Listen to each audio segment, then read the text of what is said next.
He came from a large family, growing up in a tiny frontier town. From courtrooms to Congress, Morris Udall and his family would forge the future of Arizona like no other.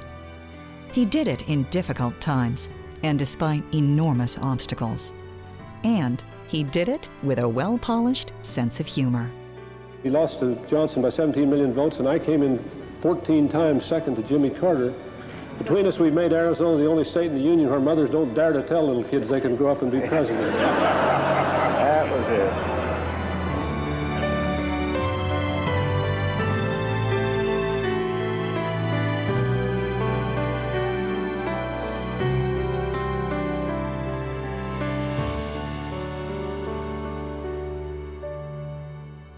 No family in Arizona has had a greater legacy in the law and in legislation than the Udalls.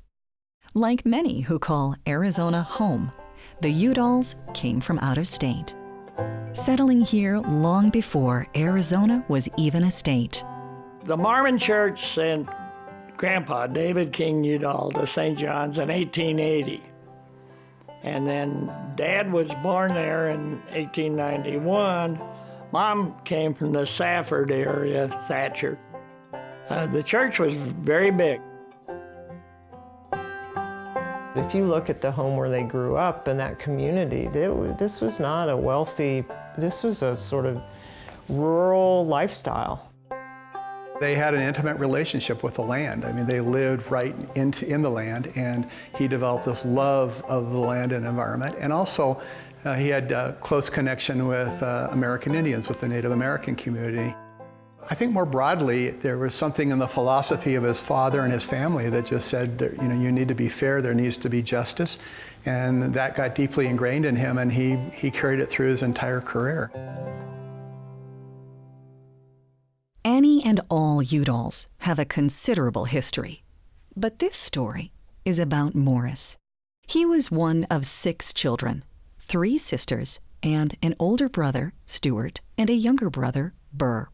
Their childhoods were filled with family, church, and hard work, mostly farming. Morris's early years also included some unusual adversity. At age 5, he had an unfortunate encounter between a pocket knife and his right eye. As a kid, my big boast was my brother can take his eye out. But they were glass, and he broke them. So there's a place in Denver called the Something Eye Company, and Mom would write, and they sent a thing about this long with 24 eyes in it. And it was a family project. You sat him down and stuck him in the socket until you found an eye that fit the socket. Didn't care if it matched color or any of that. Stuart was a terrible farmer. Stuart was a lousy farmer. Dad was a good farmer. Morris was a good farmer. I was a good farmer. Who was the best? Me. But probably Dad was the best. You know, and even though he was the judge, he came out and worked and did all that stuff. Stuart couldn't keep his attention on doing what had to be done. That's why he was a lousy farmer. His parents were amazing. They got to a certain age, and then both of his parents said to him, you can go to church if you want, or you don't have to, so they gave them that choice. We lived just a block from the church, and Mom was teaching a class on the 2nd floor, and Morris is playing basketball outside in front of our house where all the kids in church can see him. And she came home and said to him, the least you can do for me is quit playing basketball while I'm teaching this class. Either come to church or not. So he took up poker. It started at our house at 10 o'clock, because that's when church started. Moved to another house, moved out on a farm, and quit at 10 o'clock at night. Morris was born in 1922, and as was true of most males of his generation during the 1940s, patriotism beckoned, interrupting Morris's education at the University of Arizona. So he so badly, as many individuals did in World War II, wanted to serve his country, that and he had his glass eye, which would be an immediate disqualification, that during the exam, they said, cover your right eye, and I did like this. Said, cover your left eye, and I did like this. And it's an old trick nobody'd heard of, but I was all set with the ROTC, except one guy had been washed out for flat feet and complained to the colonel that they were taking one-eyed guys and he couldn't go with flat feet. And they gave me another eye test, which they held the hand over the eye. 90 days later, they drafted me. And so they sent me off to a special service, limited service. They didn't want us guys in combat.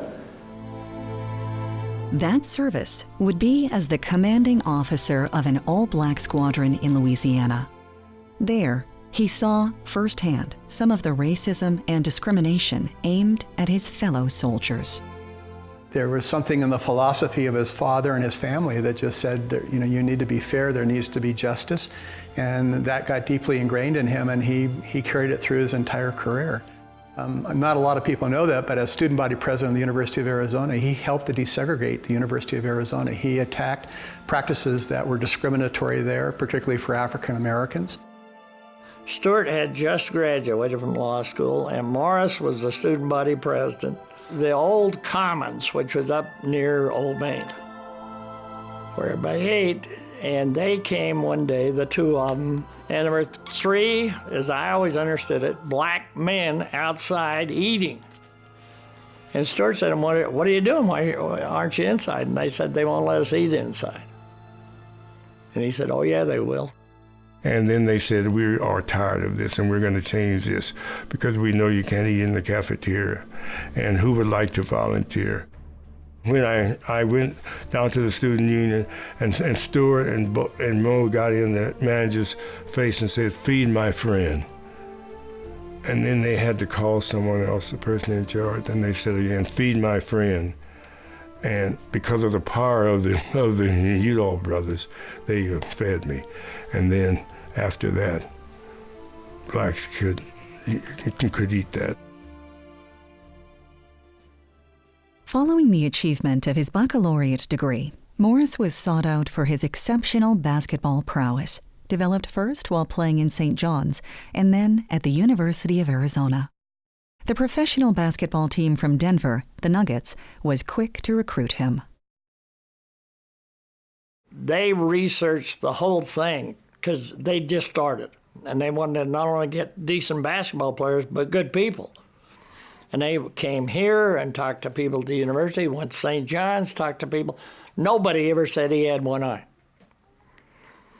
And he'd been playing there like 6 weeks, and the coach came out and said, which eye can't you see out of?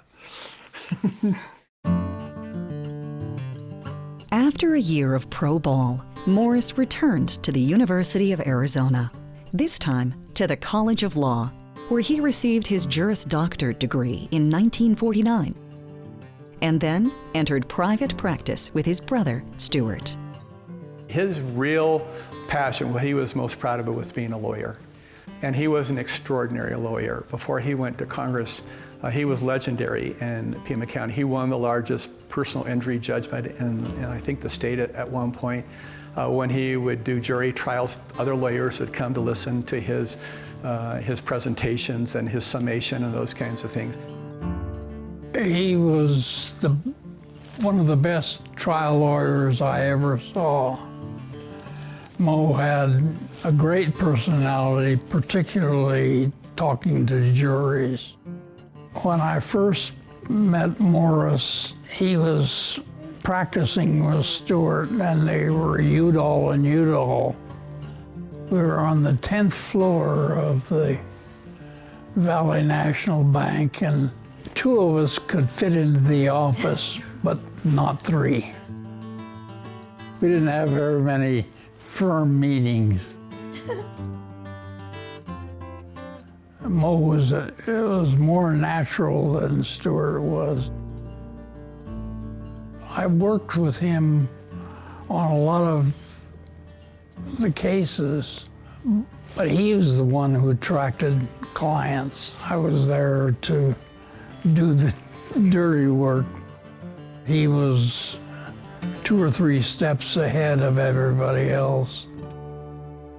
In time, he found that private law practice wasn't enough to satisfy the Udall family's sense of duty. So Morris answered another calling, one that was common to his family, running for public office.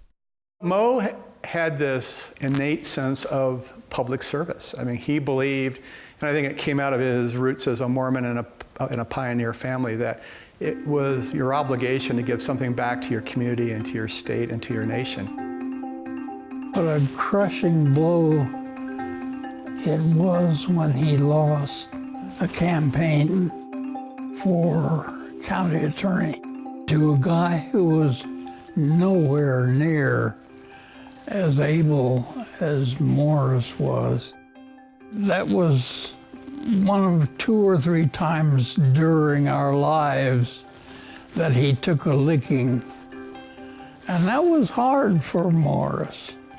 He was accustomed to winning. Running for office was something that kind of came from Dad. Public service was good. It was, if the good people didn't run, the bad people were, and you were going to have a lot of trouble. Another pioneering Arizona politician was Senator Barry Goldwater, a staunch conservative and on the opposing side from Morris on nearly every issue. Both families had known each other for decades, and both politicians were the kind who could set aside their ideology for the good of their home state. Now, we were talking earlier, there was one time 5 Udalls who were judges in the state of Arizona. Can you imagine that? 5 Udalls. And I couldn't even get a parking ticket fixed. Now, his father was Chief Justice, and they went from there right on down the line. Jesse was, well, at one time we had the Supreme Court and 14 Superior Courts, and we had Udalls in 4 of the 14 Superior Courts. The best politician in the family was my dad, by far. He taught both my brothers how to do it. And my father only lost 1 election. He ran for the Board of Supervisors against his brother and got beat by 1 vote. And he always said the reason he got beat is he voted for his brother and his brother voted for himself. Dad wrote the opinion when he was on the Supreme Court letting Indians vote. When he ran, they couldn't vote. With his first wife, Patricia Emery, Morris would have 6 children.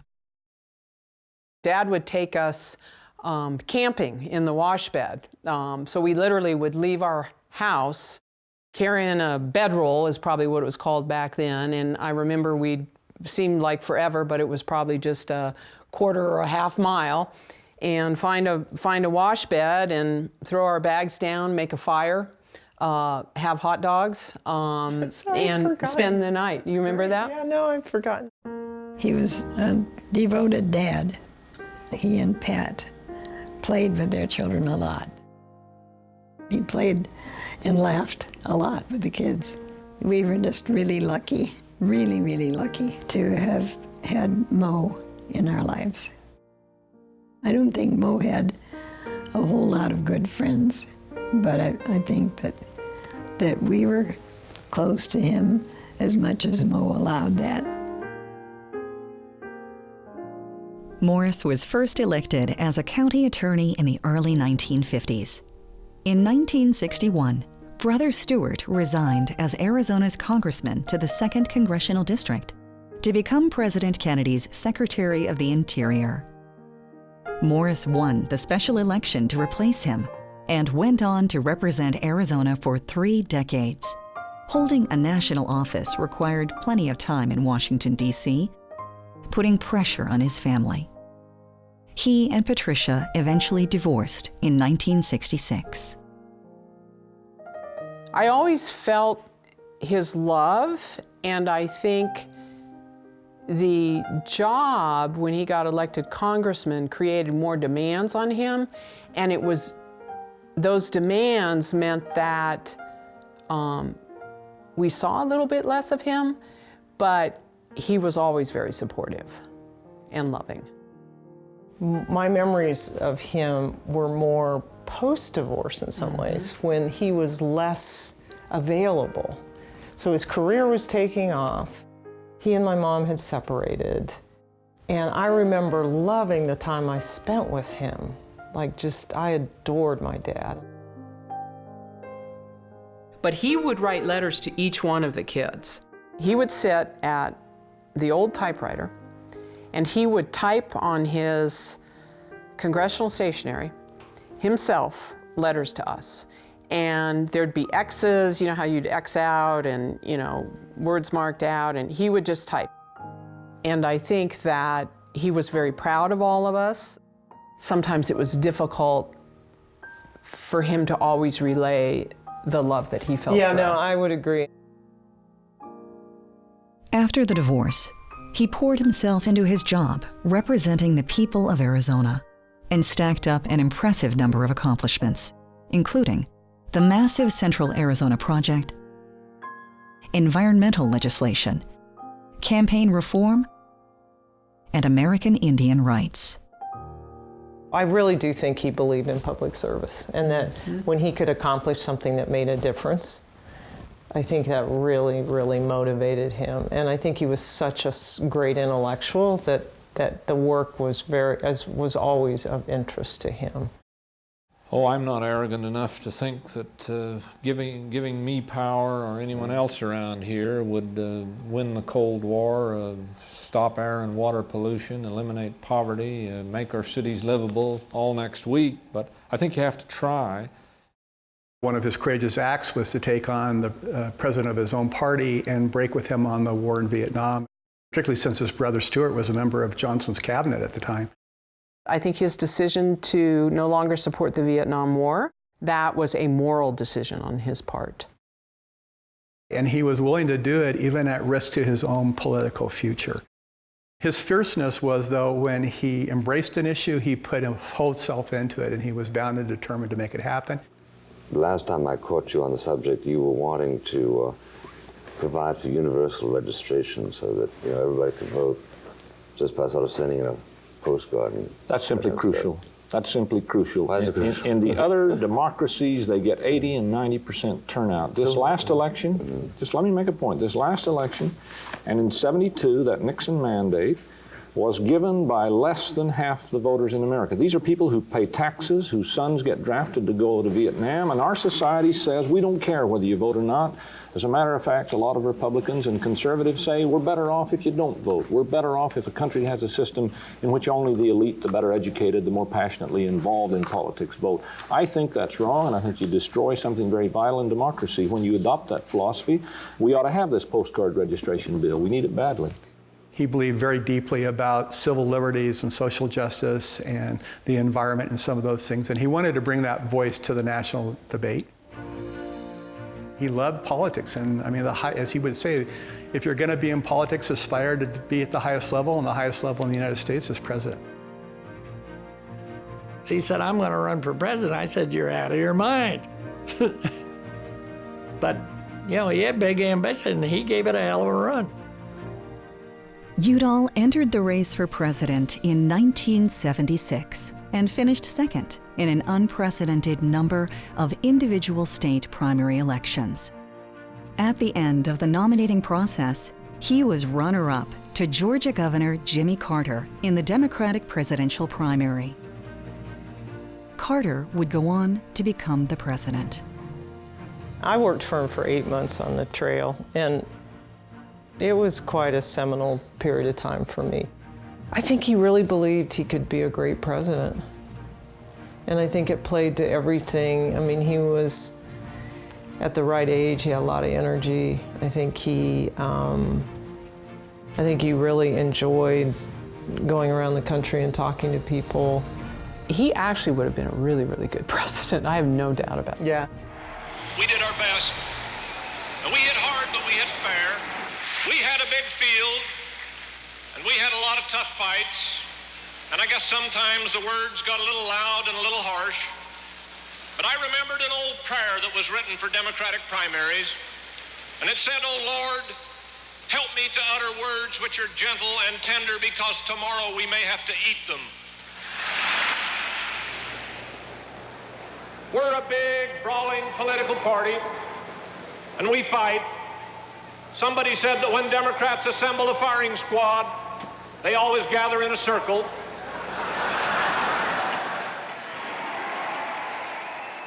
Publicly, he was this bigger-than-life guy, and he could walk in the room and give a speech that would just capture the attention of people. He was incredibly funny and humorous. He was known for being extremely funny. He loved to laugh. Mm-hmm. I mean, the humor all the time, it was all the time. It was not just in public appearances. He joked quite frequently with us as kids. I think the siblings, we learned a little bit more of a harsh humor, if you will, among us. Yeah, more of a sarcastic. But we didn't learn that from our father. Yeah. Our father was very gentle with his humor. His humor was never making fun of people. It was truly self-deprecating, very gentle. He always used it to make a point. It used to really irritate Stu that people talked about Dad and always talked about his humor. Mm. And what Stu would say is that's not who Mo was, that the humor was simply, it was who he was, but it's not what Stu really wanted people to understand about Dad. And what Stu really wanted people to understand about Dad was his fearlessness. Mo realized that, you have to have others to help you do it. And he was, while he was a Democrat, he was willing to reach across the partisan aisle and work with his Republican counterparts. But as Mo said, our Democrats out there were very, very conservative. And the funny thing is, the old ones still are. I could never have been elected if it hadn't been for Democrats. I'd still be back selling pants. It's probably... Maybe the country had been better off. I think there's a lot of Fridays, Mo and I would, in the late afternoon, walk across the front of the Capitol over to the Dirksen Senate office building, and we would meet with Senator Goldwater and his chief of staff, Judy Eisenhower, and they would just sit down and talk about those issues and say, okay, now how do we make this work for Arizona? We've got a problem with this or that. Let's figure out how we can put together the support to make that happen. They would then go back and reach out to the rest of the Arizona Congressional delegation and bring them along. In 1980, after serving as a congressman for nearly 20 years and having won many re-elections, Morris publicly announced he had Parkinson's, a devastating disease for anyone, but especially for someone who counted on his constituents to vote for him in upcoming elections. At first, he was reluctant to disclose the news. And he came and talked to me and said, I'm going to run again for Congress, and I don't want people to know I'm sick because they'll vote against me. And I said, Morris, you can't be dishonest and lie to people. Tell them what you got. It's not going to affect you one bit in the campaign, and it never did. When he was finally confronted with the fact that he had Parkinson, he responded in a completely transparent, honest, and forthright way. I mean, he really opened himself up and said, here's what I have, and here's what I'm doing with it, and here's how I'm going to cope with it. That became inspirational to people. In fact, he became very involved with the American Parkinson's Disease Association and sort of became their hero. And he thought he could be an inspiration to the thousands and millions of people that had Parkinson's, and he was. Not only was he inspirational, he remained particularly productive for another 10 years. He sponsored and secured passage of bills that helped Native American tribes throughout the state, set aside more than 3 million acres of Arizona wilderness, and protected the Grand Canyon. The man who liked to say, "I'm a one-eyed Mormon Democrat from conservative Arizona, and you can't have a higher handicap than that," resigned from Congress in 1991. He finally succumbed to his Parkinson's disease in 1998. He inspired people to be better, to be greater, to be more focused. He did it in his speeches, he did it in the committee, he did it with the staff, and he just did it in how he led his life. I think it's really important we don't make our public figures so large we lose the humanity of who they are. So yeah, he could be cranky at times, and there are times when, you know, he wasn't endearing and lovely, and he was everything we've talked about. Mo's life was not a piece of cake. He had tragedy in his life, and yet he was able to overcome them and continue to move forward, and that goes back to his sort of persistence, his courage, his commitment. Dad would want us to remind everyone he was not larger than life. He had his failings, and but I think when you look at what he gave all of us as kids and what we've all achieved, he is still giving. Yeah, exactly. It's a great back to our country.